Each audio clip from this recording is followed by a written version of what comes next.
Why is Japan renaming its Air Force to include space in 2026, just as China and Russia deploy killer satellites overhead?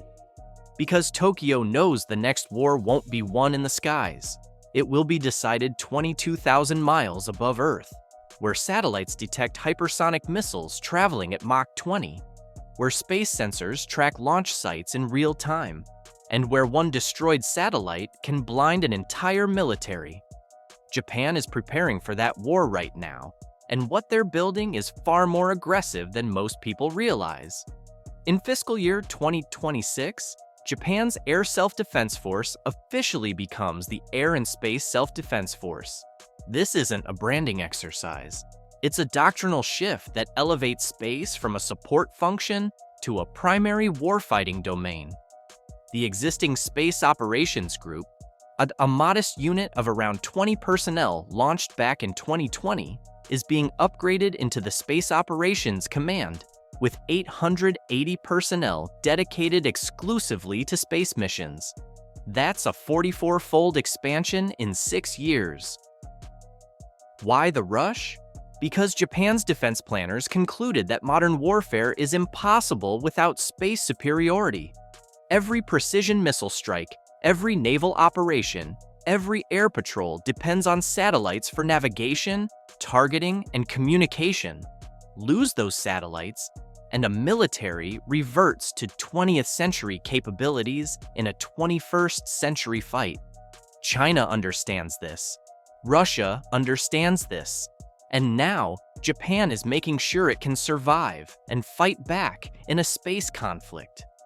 But here's the part that should make Beijing and Pyongyang nervous. Japan isn't just defending its satellites. It's building an offensive counterstrike architecture that can detect, track, and target enemy missile sites before they launch. And it's doing this in lockstep with the U.S. Space Force, which just activated U.S. Space Force's Japan to coordinate operations from Japanese soil. The question isn't whether Japan is militarizing space, it's how far they're willing to go. At the core of Japan's space transformation is a 323.2 billion yen satellite constellation, roughly $2.2 billion, designed to track multiple suspicious targets simultaneously in real time. This isn't a single spy satellite snapping photos every few hours. This is a networked swarm of small satellites operating in low Earth orbit, combining optical sensors with synthetic aperture radar to monitor enemy territory 24/7, regardless of weather or darkness. The optical satellites use sunlight to capture high-resolution images of the Earth's surface, useful for identifying static targets like missile bases, naval ports, or troop concentrations. But they're blind at night and useless in bad weather. That's where SAR satellites come in. Synthetic aperture radar bounces radio waves off the ground, penetrating clouds and darkness to detect changes in terrain, vehicle movements, or new construction. Together, these two sensor types create a persistent surveillance layer that enemy forces can't hide from. The first space domain awareness satellites are scheduled to launch in 2026. By 2027, Japan expects full-scale operational capability. What does that mean?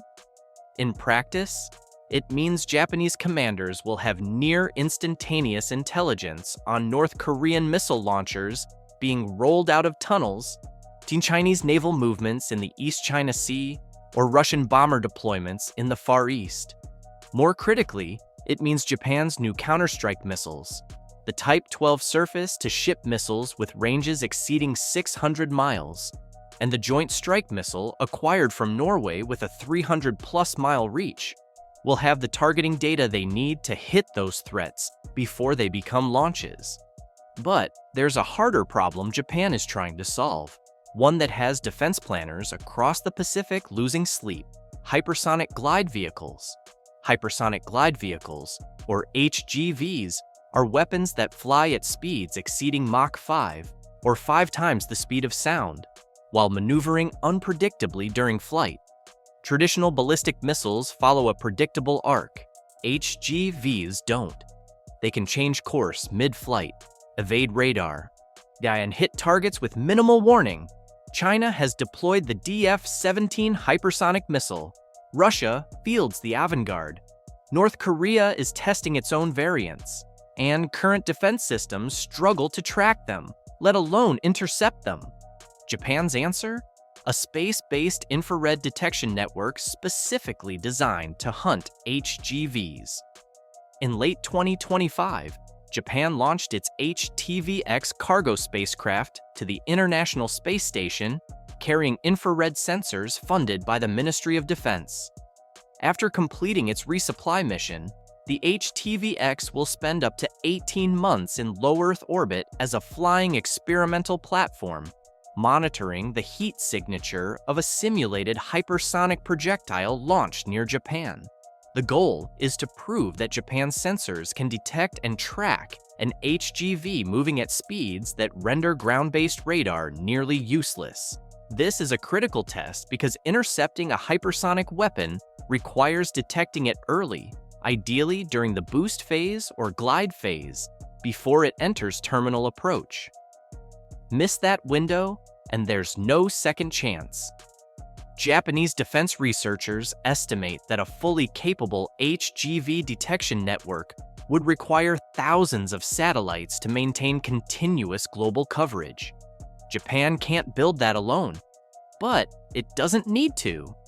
It's partnering with the United States on exactly this problem. Will Japan's infrared sensors actually work in combat conditions? Or are they betting billions on technology that can't deliver under real-world stress? Drop your take below, because the test results determine whether this system is a game changer or a gamble. In November 2024, U.S. Space Forces Japan celebrated its first full year of activation, then marking a new chapter in bilateral space cooperation. This isn't symbolic. U.S. Space Force leadership has called Japan one of its closest allies in space operations, and the two countries are now conducting joint exercises like Space Flag and Global Sentinel. More significantly, Japan is exploring participation in the Golden Dome program, a next-generation, space-based missile defense system envisioned by the Trump administration to protect the U.S. homeland and allied territories from airborne threats. The Golden Dome concept envisions a layered network of satellites, sensors, and interceptors capable of detecting and destroying missiles in all phases of flight. It's modeled loosely on Israel's Iron Dome, but operates at a scale orders of magnitude larger, potentially costing hundreds of billions or even trillions of dollars to deploy. So Japan's contribution would likely involve sharing its satellite reconnaissance data, co-developing interceptor technology like the glide phase interceptor designed to hit hypersonic missiles mid-flight, and integrating its space assets into the US-led command and control architecture. This integration goes deeper than data sharing. Japan's Space Operations Command will be interoperable with US Space Force systems, meaning American and Japanese operators can share real-time threat data, coordinate satellite maneuvers, and potentially execute joint counterspace operations. In practical terms, this means if a Chinese anti-satellite weapon targets a US reconnaissance satellite, Japanese space sensors could provide the tracking data needed for a US defensive response, or vice versa. The strategic calculus here is clear, and space is now a contested domain, and neither Japan nor the United States can afford to operate alone. China has demonstrated direct ascent anti-satellite missiles capable of destroying satellites in low Earth orbit, most notoriously in 2007 when it obliterated its own Fengyun 1C weather satellite, creating over 3,000 pieces of trackable debris that still threaten spacecraft today. Russia has tested co-orbital killer satellites that can maneuver close to other satellites and disable or destroy them. Both nations have also developed ground-based laser systems and electronic warfare jammers designed to blind or disable satellite sensors without physically destroying them. Japan's response is to make its space architecture resilient through redundancy and partnerships, and by distributing its reconnaissance and communication capabilities across dozens of small satellites and integrating them with US and potentially allied commercial satellite networks, Japan reduces the vulnerability of any single point of failure. If one satellite is destroyed or jammed, others fill the gap. Japan's space ambitions aren't limited to satellites. The country's next-generation fighter aircraft, being developed under the Global Combat Air Program with the United Kingdom and Italy, is explicitly designed to operate in a space-integrated battlespace. The GCAP fighter, scheduled for deployment by 2035, will be a sixth-generation stealth platform capable of directing autonomous drones, integrating real-time satellite reconnaissance, then operating advanced electronic warfare systems powered by a next-generation engine designed to generate enormous amounts of electrical power. Why does electrical power matter? Because future air combat isn't just about speed and stealth, it's about energy. Advanced radar systems, directed energy weapons, and AI-driven sensor fusion all require massive amounts of onboard electricity. The GCAP fighter's propulsion system is being engineered with high-temperature materials and thermal management technologies specifically to support these energy-intensive systems. This means GCAP won't just be a fighter jet, it will be a flying node in a networked kill chain that stretches from the stratosphere to low Earth orbit. The unmanned systems being developed alongside GCAP are equally critical. These drones will carry sensors, so conduct reconnaissance, and potentially deliver weapons, all under the control of a manned GCAP fighter acting as a quarterback. In a space-enabled warfighting concept, those drones could be retasked in real time based on satellite intelligence, redirected to emerging threats, or used as decoys to saturate enemy air defenses. The pilot doesn't need to see the battlefield. The satellites do that. The pilot orchestrates the strike. This level of integration requires Japan's air and space self-defense force to think beyond traditional air-to-air combat. Pilots will need to understand orbital mechanics, satellite coverage windows, and space-based sensor limitations. Ground controllers will need to coordinate aircraft, drones, and satellites as a unified system. And all of this needs to happen in a communications environment where adversaries are actively jamming signals, spoofing GPS, and attempting to blind reconnaissance satellites. Can a single pilot in a 6th-gen fighter really manage autonomous drones, satellite feeds, and electronic warfare simultaneously? Or is Japan overestimating human capacity in hyperspeed combat? What's your call? Renaming the Air Self-Defense Force to include space isn't just about optics, it's about operational doctrine. For decades, Japan's military posture was defined by Article 9 of its constitution, which renounces war as a sovereign right and prohibits maintaining offensive military capabilities. But recent revisions to Japan's national security strategy, national defense strategy, and defense buildup program have introduced the concept of counterstrike capabilities, the ability to attack enemy missile bases and command centers before they can launch strikes against Japanese territory. This is a seismic shift. Japan is no longer purely defensive. It's preparing to strike first if necessary. And space-based reconnaissance is the enabler that makes counterstrike feasible. Without real-time satellite intelligence, striking a mobile missile launcher hidden in North Korean mountains is nearly impossible. With it, Japan can monitor launch preparations, track vehicle movements, and deliver precision strikes within minutes of detecting a threat. This doctrine aligns Japan more closely with US and NATO warfighting concepts, which emphasize preemptive strikes and multi-domain operations. It also sends a clear message to China and North Korea: Japan is no longer a passive target. The country that once relied entirely on American protection is now building the capability to defend itself and retaliate net independently. But doctrine is only as good as the people executing it. That's why Japan is expanding its space personnel from 20 to 880 and investing heavily in training programs with the U.S. Space Force.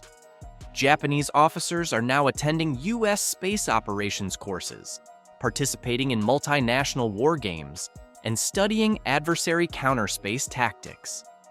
The goal is to create a cadre of space warfare professionals who can operate in the same environment as their American counterparts and potentially lead independent operations if needed. Japan's space military isn't fully operational yet, but the trajectory is unmistakable. By the end of 2027, Japan will have a networked satellite constellation providing persistent surveillance of regional threats. By 2035, it will field a sixth-generation fighter integrated with space-based sensors and autonomous drones.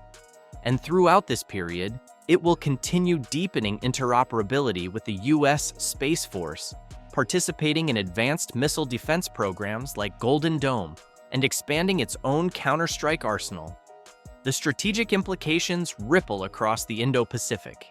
China now faces a Japan that can track its naval movements in real time, monitor its missile deployments from space, and potentially strike its forward bases in a crisis.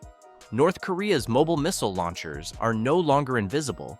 They're being watched by satellites that can cue Japanese cruise missiles within minutes. And Russia's military activities in the Far East are under constant surveillance by a growing network of Japanese space assets. But there's a darker side to this arms race. The more countries depend on satellites for military operations, the more tempting it becomes to target those satellites in a conflict. A war that begins with a Chinese anti-satellite strike on Japanese reconnaissance satellites could escalate rapidly, drawing in the United States and potentially triggering a broader regional conflict. Space debris from destroyed satellites could render entire orbital zones unusable for decades, crippling not just military operations, but also civilian GPS, weather forecasting, and global communications. Japan's answer to this risk is resilience, more satellites, more redundancy, more partnerships. But resilience only goes so far. If space becomes a shooting gallery, no constellation is safe. So here's the real question. Is Japan's space military buildup a stabilizing force that deters aggression through transparency and capability? Or is it accelerating an arms race that makes space conflict more likely? Comment your top 3 reasons below. The best answers get pinned and featured. Because whether we like it or not, the age of space warfare is here. And Japan just declared it's ready to fight.